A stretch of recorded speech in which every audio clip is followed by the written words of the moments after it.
Hati-hati dengan dunia ini. Jangan sampai kita tertipu. Silahkan bekerja, silahkan cari harta, tapi ambisi kita bukan dunia. Karena kita nggak lama tinggal di dunia, jemaah. Sungguh sangat bodoh manusia yang menimbun hartanya di sebuah tempat. Dia taruh di brankas, tiap hari dia kumpulkan di sana, kemudian setelah itu dia tinggal selama-lamanya. Kemana akalmu?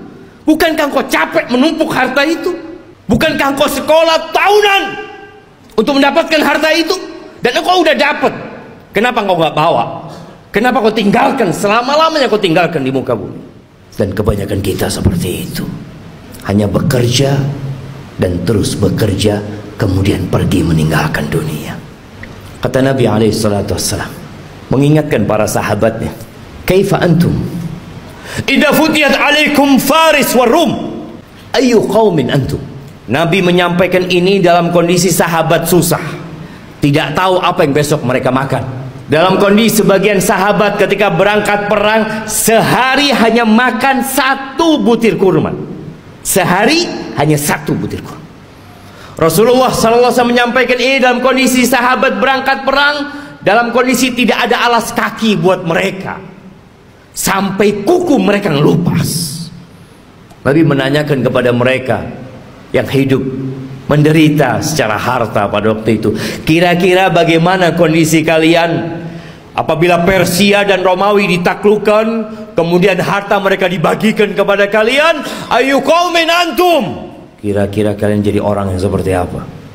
Kata Abdurrahman bin Auf, nakun kama qala Allah atau kama yaqulu Allah. Kita akan menjadi manusia seperti yang Allah inginkan, yang Allah perintahkan.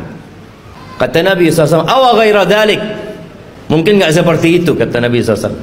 Apa yang akan terjadi? Tatanafasun. Yang pertama, kalian akan bersaing. Udah punya harta banyak, yang seharusnya hidup tenang, sakit jiwa, terus dia bersaing. Motornya kepingin lebih baik dari motor orang lain, handphonenya kepingin lebih baik dari orang lain, hartanya kepingin lebih banyak dari orang lain, rumahnya kepingin lebih bagus dari yang lainnya. Terus didorong oleh penyakit. Tatanafasun. Itu yang akan terjadi. Oke, bersaing boleh kan, selama kita tidak menzalimi orang lain. Tapi Nabi SAW mengatakan itu hanya awal yang akan terjadi. Yang kedua, thumma tatahasadun, kalian akan saling hasud setelah itu. Karena dunia ini sempit, jemaah. Kursi-kursi itu terbatas. Kalau sudah ada yang duduk di sana, yang lain nggak bisa duduk di situ. Dia harus turunkan dia.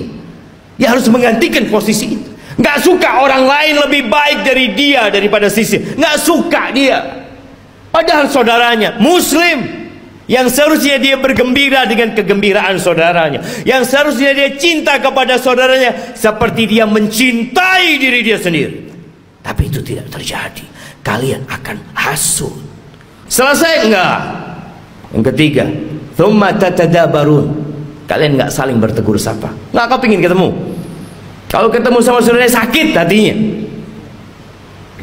Selesai? Belum. Yang keempat, yang akan dibawa pulang, yang akan dibawa tidur, yang akan dibawa makan, thumma tatabaghadun, kemudian kalian akan saling membenci. Kalian akan bermusuhan dengan saudara kalian sendiri. Nabi SAW mengatakan, dabba ilaikum da'ul umam, sudah menyerang kalian penyakit-penyakit umat yang sebelumnya, iri dan dengki. Tidak dilarang kita mengumpulkan harta, tapi tolong niatnya yang diperbaiki. Rasulullah SAW ketika melihat ada seorang sahabat yang bekerja keras mengumpulkan harta, kata orang-orang di kalangan sahabat yang lainnya mengatakan, laita hadza fi sabilillah, aduhai kalau kekuatan dia, energi dia itu disalurkan di jalan Allah, di jihad fi sabilillah. Maka Nabi mengatakan kepada para sahabatnya, laukana yas'a, kalian tahu kalau orang ini keluar bekerja, dalam rangka memberikan nafkah kepada kedua orang tuanya yang udah sepuh, fahuwa fi sabilillah, dia di jalan Allah. Yang kedua, lau kana kharaj yas'a ala auladin lahu sigar, kalau dia bekerja dalam rangka niatnya memberikan nafkah kepada anak-anak yang masih kecil, fahuwa fi sabilillah, dia di jalan Allah. Jangan diremehkan dia bekerja. Yang ketiga, in kana kharaja yas'a yu'iffa nafsah, kalau dia keluar bekerja dalam rangka menjaga kehormatan dirinya agar dia tidak jadi benalu di masyarakat, dia tidak menyusahkan orang lain, dia sedang ingin menjaga kehormatan diri, nggak ingin minta-minta sama orang, fahuwa fi sabilillah, maka dia pun di jalan Allah.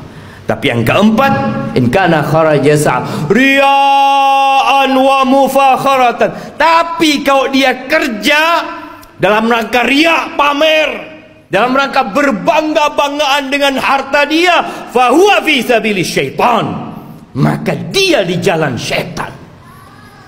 Jangan sampai tiap hari kita keluar rumah kita, kita sedang berada di jalannya syaitan. Bekerja hanya untuk berbangga-banggaan, hanya untuk pamer kepada orang lain.